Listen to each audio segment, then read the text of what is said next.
The Lord is the portion of my inheritance and my cup. Now, these words speak of the result of the work of God the Son, the fruit of his labor. The word inheritance here means portion, lot, and territory.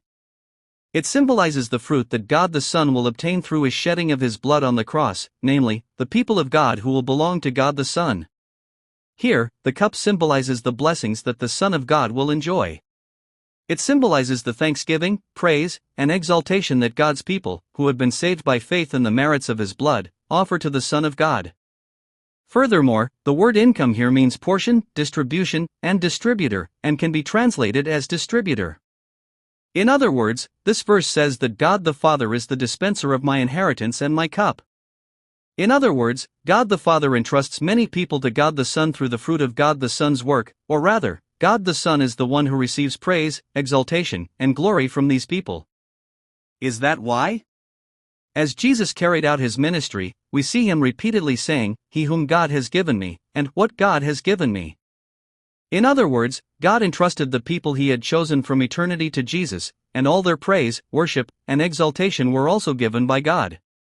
In any case, the important point here is that the Messiah, God the Son, will bear much fruit through his ministry, and then the saved people will come to God the Son to give thanks, praise, and exalt him.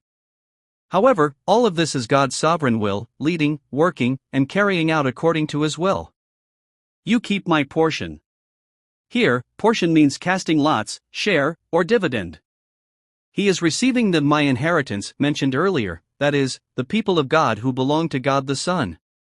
Furthermore, the word you keep here means to hold, to guard, and to sovereignly determine.